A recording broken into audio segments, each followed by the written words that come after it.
Le MAJPU, le mouvement d'action des jeunes pour un peuple, insiste sur la réconciliation entre les Burkinabés, notamment sur le retour des exilés politiques. Une nouvelle sortie médiatique était effective pour passer le message. Journée mondiale de lutte contre les maladies tropicales négligées MTN, le réseau d'accès aux médicaments essentiels RAM a fait le point de la lutte contre les mastologies. Détail dans un instant. Et puis enfin, dernier titre dans ce journal, le SINACSAB, un congrès extraordinaire aujourd'hui. Ces 3 membres démissionnaires ont été remplacés. Bonsoir à vous et bienvenue dans ce journal. Dès son retour de Djibouti, le président du Faso a reçu en audience en fin d'après-midi, hier vendredi, le secrétaire d'État aux Affaires étrangères de la République fédérale du Nigeria, Zubairu Dada, envoyé spécial du président Muhammadu Buhari, explique avoir recueilli au cours des échanges avec le président du Faso des idées enrichissantes sur plusieurs questions donc de développement et de coopération. On l'écoute à sa sortie d'audience. Je suis un envoyé spécial du président Buhari et j'ai été chargé de transmettre un message au président du Burkina Faso. Et c'est un message d'amitié, de fraternité, de soutien. Comme vous le savez, dans la tradition africaine, nous sommes tenus de prendre contact entre nous de temps en temps pour savoir ce qui se passe. Et également, comme vous le savez, le président nigérien, le président Buhari est très intéressé, non seulement par le Burkina Faso, mais la région et le continent tout entier. Donc, ce sont des mots de fraternité, des échanges d'idées sur le développement. Et comme vous le savez, le but de la CEDEAO, c'est l'intégration des peuples. Et donc, les chefs d'État doivent donc se concerter de temps en temps sur des questions qui concernent le développement et le bien-être des populations. Donc, c'est dans ce cadre que j'ai été dépêché pour prendre attache avec le président du Faso pour voir recueillir des idées sur tous ces aspects. Je vous en parlais tout à l'heure en titre. Le mouvement d'action des jeunes pour un peuple uni plaide une fois de plus pour le retour des exilés politiques burkinabés. Pour faire entendre sa doléance, le mouvement a tenu une conférence de presse aujourd'hui samedi à Ouagadougou. Le compte-rendu, c'est avec Nelly Tabsoba. L'ex-président du Faso, Blaise Compaoré, a sa partition à jouer dans la réconciliation nationale au Burkina Faso. C'est du moins la conviction du mouvement d'action des jeunes pour un peuple uni. Face aux hommes de médias, le mouvement a salué l'engagement du président Roch-Marc Christian Kaboré à aller vers la réconciliation nationale. Une réconciliation qui, pour eux, nécessite le retour de Blaise Compaoré, mais aussi de tous les exilés politiques. Blaise Compaoré, nous avons vu, à part notre pays, le Burkina Faso, il a été l'un des acteurs de la réconciliation d'autres pays, rien même que le Burkina Faso. Donc nous pensons actuellement que non, s'il a pu réconcilier d'autres pays qui n'est pas le Burkina Faso, ce n'est pas le Burkina Faso qui l'a géré depuis 27 ans qui ne pourra pas réconcilier. Donc il est l'acteur principal de la réconciliation du Burkina Faso à notre pensée. Un retour qui ne devra pas être une entrave à la manifestation de la justice, selon les premiers responsables du mouvement. D'action pour un peuple uni, c'est des jeunes qui se sont vu la situation de notre pays actuel, ils se sont mobilisés pour accompagner le président Roch Kaboré à ce que tout le peuple soit uni. Bon, les actions qu'on compte mener, ce n'est pas juste le retour du président Blaise Compaoré, mais le retour du président Blaise Compaoré et de tous les exilés politiques. Le mouvement d'action des jeunes pour un peuple uni a saisi cette occasion pour saluer la nomination de Zéphirin Diabré à la tête du ministère en charge de la réconciliation nationale. Les premiers responsables du mouvement se disent par ailleurs disposés à l'accompagner dans l'atteinte de sa mission. Question de santé dans le cadre de la célébration de la Journée mondiale de lutte contre les maladies tropicales négligées MTN. Le réseau d'accès aux médicaments essentiels RAM a tenu une conférence publique. L'état des lieux de la lutte contre les mastologies a été fait également. Des perspectives ont été dégagées pour l'élimination des MTN au Burkina. On en parle avec Mametra Nakamabou. Cette conférence, qui entre dans le cadre de la célébration de la Journée mondiale de lutte contre les maladies tropicales négligées, MTN, vise à faire le point des actions de lutte entreprises par le Burkina Faso contre les MTN au niveau national. Une rencontre qui a permis aussi aux organisateurs de dégager des pistes d'engagement de décideurs dans le combat de l'élimination des MTN au Burkina Faso. Nous, en tant que réseau accès aux médicaments essentiels, qui luttons pour qu'il y ait un accès équitable aux soins de santé, nous ne pouvions pas occulter donc, la lutte contre ces maladies tropicales négligées. C'est pour cela que nous avons convié donc, les organisations de la société civile, les hommes et femmes des médias, et les représentants donc, des collectivités, pour qu'ensemble nous puissions échanger et voir comment la lutte se mène avec le programme national de lutte contre la maladie tropicale négligée et comment nous, en tant qu'acteurs de la société civile et collectivités, nous pouvons nous engager pour contribuer véritablement à la lutte contre ces maladies tropicales négligées au Burkina Faso. Il existe au Burkina Faso près de 13 000 maladies tropicales négligées. Et pour lutter efficacement contre ces pathologies, des actions sont menées par le Programme national de lutte contre les MTN. Dans le cadre de la lutte contre les maladies tropicales négligées au Burkina Faso, il faut dire qu'essentiellement, il y a deux grandes actions qui sont menées. Il y a d'une part des campagnes de traitement de masse qui sont organisées au profit des populations cibles et d'autre part, nous avons ce que nous appelons une prise en charge individuelle des cas. Plusieurs thématiques ont été abordées à cette conférence publique. Il s'agit notamment du rôle et de l'implication des organisations de la société civile dans la lutte contre ces pathologies. Les organisateurs à cette tribune d'échange ont également fait état de lieu de la lutte contre les maladies tropicales négligées au Burkina Faso et dégagé des perspectives pour les années à venir. Regard croisé sur le coronavirus, c'est un nouvel ouvrage désormais disponible dans les rayons des librairies au Burkina.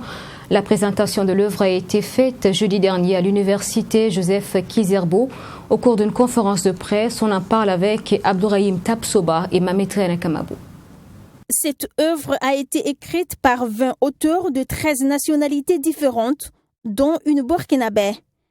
Elle, c'est Denise Sidoni Nebiezoma, co-auteur du livre qui se veut un témoin de l'histoire de cette triste page de l'histoire de l'humanité.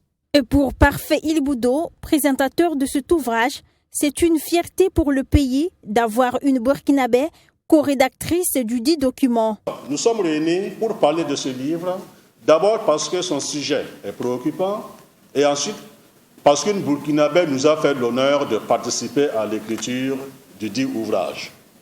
Une burkinabé a alimenté notre fierté en contribuant à cet ouvrage collectif international par un article intitulé « Au-delà de la COVID-19, une opportunité pour de nouveaux paradigmes ». Dans cet ouvrage de 253 pages, la contribution de l'essayiste burkinabé va de la page 176 à la page 183. Et son article a pour titre « Au-delà du Covid-19, une opportunité pour de nouveaux paradigmes ». Pour elle, cette pandémie a démontré à l'humanité l'impérieuse nécessité de repenser nos relations. La Covid a mis à mal tous nos différents systèmes de gouvernance et la Covid également a eu des effets positifs, comme on le disait tantôt, sur l'environnement. On s'est rendu compte que la couche d'ozone était en train de se refermer. La Covid-19 aussi, c'est vrai qu'on ne prend pas conscience dans l'immédiat, mais ça a permis quand même à l'humain d'essayer de se repenser, de voir qu'est-ce qui est essentiel, parce que ça a surpris. On ne s'y attendait pas. On pensait que Wuhan, c'était loin. Et après, ça a commencé à venir. Et on a commencé à perdre des proches. On a commencé à perdre des autorités, des personnes de position sociale, politique, vraiment extraordinaire. Et on s'est dit, c'est une réalité. Les thèmes abordés dans ce document sont entre autres le racisme, le féminisme et la marginalisation. Denise Sidonie Nebiezoma revient également sur les mesures de lutte contre la maladie à coronavirus qui n'étaient pas adaptées aux réalités des sociétés africaines. Le livre « Regard croisé sur le coronavirus » coûte la somme de 8 000 francs CFA. L'autorité de régulation du secteur de l'énergie, RSE, face à la presse ce vendredi 29 janvier. Une rencontre avec les hommes de médias donc pour présenter le rapport annuel d'activité 2019, compte rendu avec Chérif Yanogo avec la voix de Samira Ouedraogo. C'est en application des dispositifs réglementaires que le rapport d'activité 2019 de l'autorité de régulation du secteur de l'énergie a été présenté à la presse. La présentation de ce rapport, qui comporte 4 parties, est un devoir de redevabilité selon la présidente de l'autorité. Il est dit que, je cite, le président de l'autorité de régulation du secteur de l'énergie adresse au Premier ministre chaque année un rapport qui rend compte des activités de l'année précédente. Fait le point des activités réalisées par l'ACE en 2019, notamment dans le domaine de la régulation du secteur, de la communication, de la coopération internationale et du renforcement des capacités et de la gestion budgétaire. Le document témoigne une amélioration du secteur de l'électricité en 2019.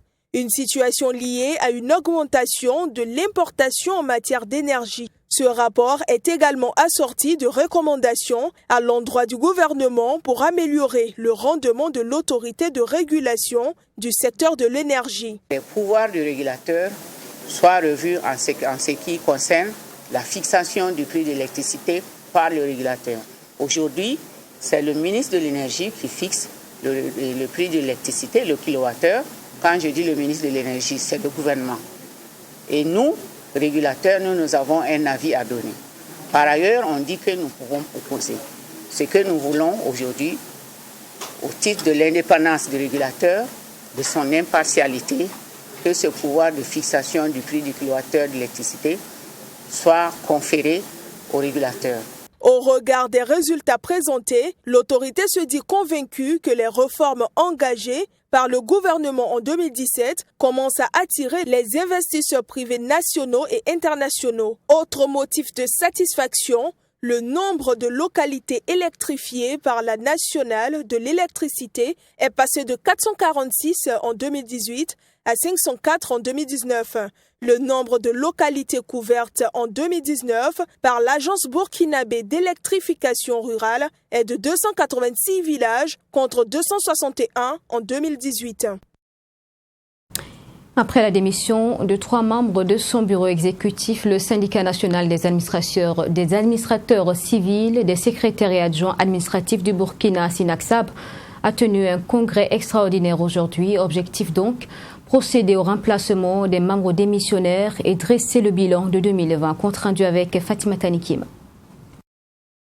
Ce congrès extraordinaire du syndicat national des administrateurs civils, des secrétaires et adjoints administratifs du Burkina Sinaksab fait suite à la création d'un nouveau syndicat d'administrateurs civils dénommé ANAG, Alliance de Nouvelle Administration Générale, dont les premiers responsables sont des démissionnaires du Sinaksab. Il était donc important, selon le secrétaire général de ce syndicat, de tenir un congrès pour remplacer les démissionnaires qui faisaient partie du bureau exécutif. Il n'y a pas cette gestion dans une structure qui va faire l'unanimité. C'est généralement difficile que dans une structure, une gestion fasse l'unanimité. Il y a souvent des bisbilles. Il y a souvent des moments où on se dispute au niveau du Ben. C'est normal, ça arrive. Et quand ça arrive, l'idéal aurait voulu que le linge sale se lave en famille. Voilà. Si eux ils ont pris l'opinion publique à témoin, ils nous reprochent d'un certain nombre de choses qui ne sont pas forcément avérées. On peut venir les discréditer, mais nous ne sommes pas là pour ça. Ce congrès avait également pour but de dresser le bilan de la lutte syndicale courant 2020 et proposer des pistes de solutions pour l'atteinte des objectifs du syndicat en 2021. Le Sinaksab espère que son nouveau ministre de tutelle prêtera une oreille attentive aux différentes interpellations du syndicat. Il est revenu, voilà, et il connaît les réalités Et même au cours de la passation, l'ancien ministre, M. Siméon Sawadgo, qui est à l'heure actuelle ministre de l'Environnement, que nous saluons au passage, n'a pas manqué de souligner que les 2 points essentiels qu'il faut travailler à mettre en œuvre, à concrétiser, c'est l'octroi de l'indemnité spécifique aux administrateurs et l'adoption de la loi sur le corps préfectoral pour lesquelles le ministère a donné son avis technique favorable.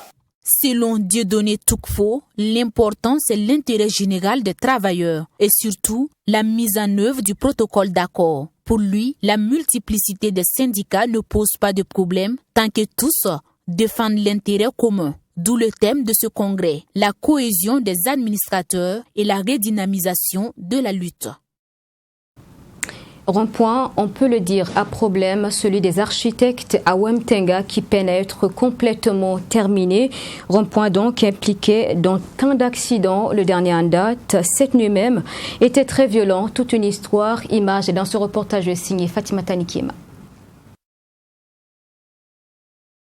Nous sommes dans l'arrondissement 5 de la ville de Ouagadougou, dans le quartier Wemtenga. Ici se trouve ce projet piloté par l'Ordre des architectes du Burkina Faso. Il s'agit du monument des architectes dénommé Cristal de béton. Sa construction à cet endroit a pour but d'embellir ce rond-point et réduire le nombre d'accidents tout en fluidifiant la circulation. C'est du moins ce qu'annonçait le maire de la commune de Ouagadougou lors de la pose de la première pierre en janvier 2019. C'est un monument qui va résoudre un problème de sécurité urbaine. Parce que vous savez, à cet emplacement du quartier Sankui à Wemtenga, il y a un rond-point qui a été érigé à l'occasion de la réfection des différentes voies. Malheureusement, ce rond-point n'a pas été matérialisé et il cause pas mal d'accidents. Donc, l'érection de ce monument viendra résoudre un problème important de circulation et également améliorer la sécurité à cet endroit. Malheureusement, la construction de ce monument ne semble pas résoudre le phénomène des accidents. Ils y sont toujours fréquents. Ce 30 janvier 2021, les acteurs en charge de l'électrification, en arrivant sur les lieux pour finaliser les travaux, ont fait un constat désolant. Bien avant qu'on commence les travaux, il y avait des accidents. Mais quand on a commencé en tout cas les travaux, on n'a pas constaté d'accident en tant que tel. Mais c'est quand on a fini, on était prêt pour la réception et voilà, le gars vient nous mettre encore dans un dilemme. Ce matin, on devait faire des petites retouches. Comme la réception c'était prévu pour la semaine prochaine, notamment mardi ou bien c'est mercredi. Mais maintenant, quand on est venu pour les travaux, on a constaté qu'il y a eu un accident. Et maintenant, l'accident, quand on est arrivé à trouver que celui qui a causé et celui qui a fait l'accident est parti. On ne sait pas c'est quel genre de véhicule qui a cogné et qui était le conducteur, ni rien.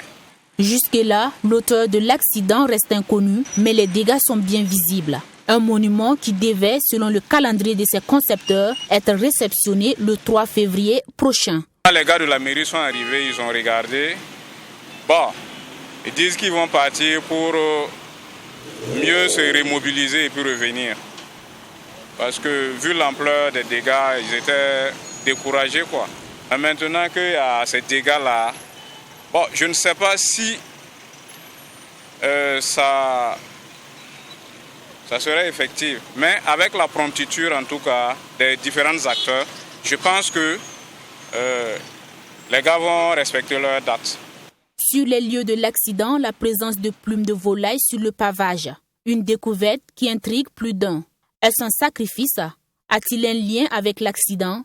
Ce qui est certain, ce site a été vandalisé le 25 juillet 2020 et une statue en bronze d'environ 2 mètres emportée. C'est aujourd'hui que je suis venu pour finaliser mes travaux. Mais moi aussi, j'aurais appris qu'effectivement, il y a eu un sacrifice. Mais comme je n'ai pas été sur le site, donc c'est un peu compliqué pour moi d'affirmer ou d'infirmer. Néanmoins, les promoteurs de ce monument ont été alertés. Et selon les témoins oculaires, le président de l'Ordre des architectes s'est dépêché sur les lieux. Rappelons que les travaux ont été lancés le 11 janvier 2019 avec un délai d'exécution de 3 mois. Mais cela fait plus de 3 ans que l'infrastructure n'a toujours pas été livrée. Autre actualité, après les élections présidentielles et législatives apaisées du 22 novembre dernier au Burkina, le service pastoral pour la formation et l'accompagnement des responsables CEPAFAR à travers l'Église catholique a organisé une messe d'action de grâce ce vendredi à la cathédrale de Ouagadougou. Ce moment de prière a connu la participation de responsables politiques, coutumiers et religieux. On en parle avec Ami Valion et Mamidriana Kamabou. À cette messe d'action de grâce, ils étaient tous présents. Opposition, majorité, tous ont prié pour les élections apaisées du 22 novembre. Une initiative du service pastoral pour la formation et l'accompagnement des responsables, CEPAFAR. Nous sommes venus parce que nous sommes croyants, nous sommes catholiques. Nous sommes venus sur l'invitation du cardinal et de CEPAFAR pour prier ensemble, communier ensemble pour que la paix règne au Burkina. Et je retiens de cette prière quelque chose d'assez fort. La paix, c'est chacun d'entre nous. La paix touchera tous les âges. La paix, c'est toi, c'est moi, c'est nous. La paix, c'est nous qui la ferons. Il y a un travail à faire, nous sommes conscients, pour que la réconciliation nationale, pour que la cohésion sociale soit des réalités vivantes dans notre pays, et bien que nous puissions, à l'unisson, au coude à coude, travailler, mettre chacun du sien pour que ce pays soit le pays où il fait bon vivre et que nous puissions mettre tous ensemble le cap, la priorité sur les questions de développement. Pour le cardinal Philippe Ouedraogo, cette célébration n'est rien d'autre qu'un acte de foi et une action de grâce. Il a par la même occasion appelé tous les Burkinabés à l'union et à la cohésion sociale.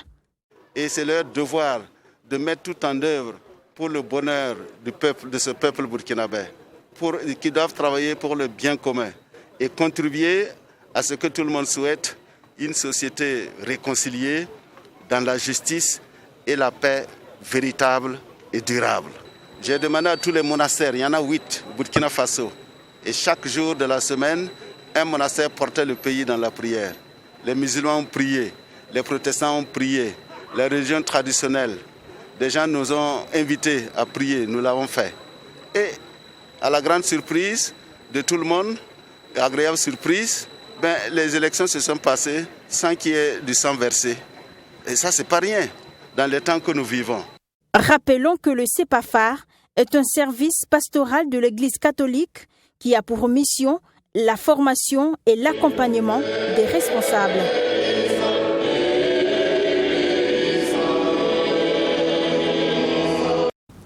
Canal+ Burkina a récompensé ses meilleurs techniciens agréés. C'était lors d'une cérémonie ce vendredi au siège de la structure à Ouagadougou. Au total, 50 techniciens ont été primés sur la base de certains critères de sélection. Et c'est Abdulaziz donc Ilboudo de la région du Centre-Nord qui a reçu le premier prix. Image de Nise Zida, voix Adam Traledoudraogo. Abdulaziz Ilboudo reçoit ici des mains du directeur général de Canal+ Burkina le premier prix Service Plus de l'année 2020. Ce prix récompense les meilleurs techniciens agréés Canal+, qui ont fait le plus grand nombre d'installations avec le meilleur taux de satisfaction des clients. Avec donc 1157 interventions réalisées et une moyenne de satisfaction clientèle après sondage de 9,58 sur 10, Abdulaziz Ilboudo est donc le meilleur technicien agréé Canal+ de l'année 2020. Il dit alors recevoir ce prix avec joie, mais reconnaît aussi que c'est un appel à mieux faire.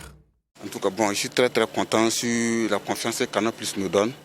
Et nous sommes chargés pour les installations et pour y faire de bonnes installations et satisfaire les clients. Et ce soir, je gagne un prix pour la satisfaction des clients et Canal+ me offre ça aujourd'hui. Donc je suis très content et on fera de nos mieux pour plus satisfaire les clients encore. Le premier prix est composé d'un téléviseur écran plat et du matériel d'installation. Et pour espérer recevoir ce prix, les techniciens devaient répondre à certains critères. Le premier critère, c'est l'installation du début jusqu'à la fin. On utilise une application, dire que avec la montée de la technologie, aujourd'hui on n'utilise plus les papiers pour les installations. Il y a une application qu'on utilise. Donc l'utilisation de l'application faisait partie des critères. Le technicien devait utiliser l'application pour terminer son installation. C'est-à-dire qu'il fait un compte rendu clair dans l'application qui remet son téléphone au client qui doit signer sur son téléphone pour dire qu'il est satisfait et donner une note. Ça, c'était le premier critère. Le deuxième, c'est le respect des règles de gestion. Pour nous, du début jusqu'à la fin, les interactions, les échanges avec le client, tout est pris en compte. Donc il y avait une note par rapport à ça.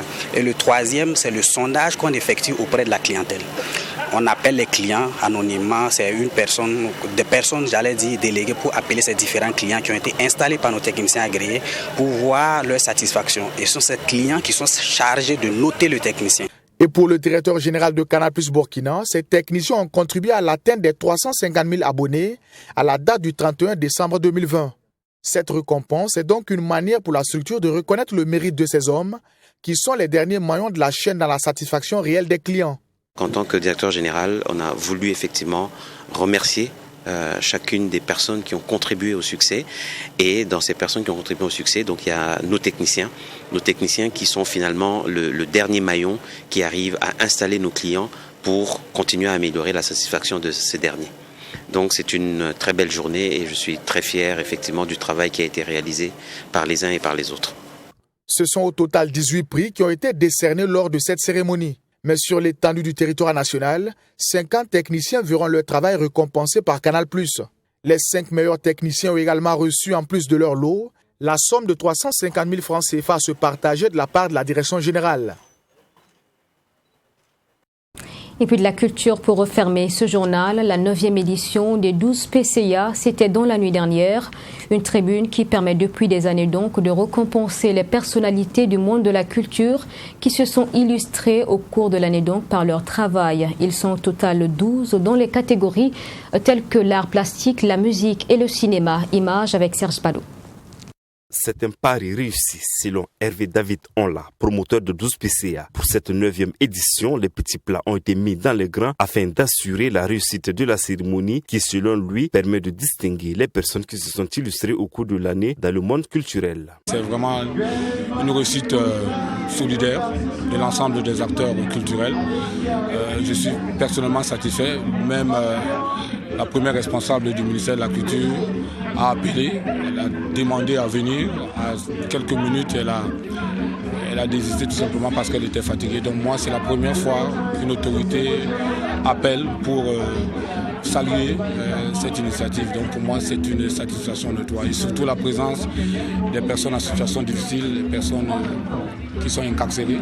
Une première fois viennent aux 12 PCA pour montrer que la réalisation sociale est toujours possible malgré les difficultés. Les gens se sont appropriés en fait les 12 PCA et c'est ce qu'on souhaitait depuis le début du projet. Pour les lauréats, c'est des sentiments de joie et d'invite à mieux faire qui les animent. C'est un sentiment de fierté. Vous savez que nous avons traversé une année culturellement difficile, donc c'est un symbole de résilience. Pouvoir justement dans un contexte difficile arriver à mobiliser les partenaires, arriver à avoir des personnes qui puissent souscrire à l'idée d'organiser une grande manifestation culturelle après donc le déconfinement.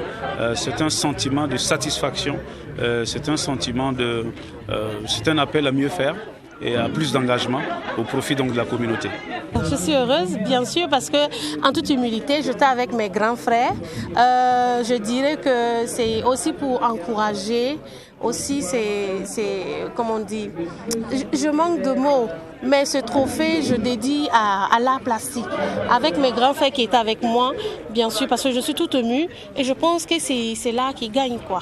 Notons que cette cérémonie a été l'occasion pour le comité d'organisation de remettre des prix spéciaux à des personnalités du monde de la culture pour leur abnégation dans le travail. Des hommages ont également été rendus à des personnes du monde de la culture qui ont perdu la vie au cours de l'année 2020. Et voilà pour ce journal. Merci de l'avoir suivi. Je vous souhaite un excellent week-end, excellente suite en compagnie de nos programmes.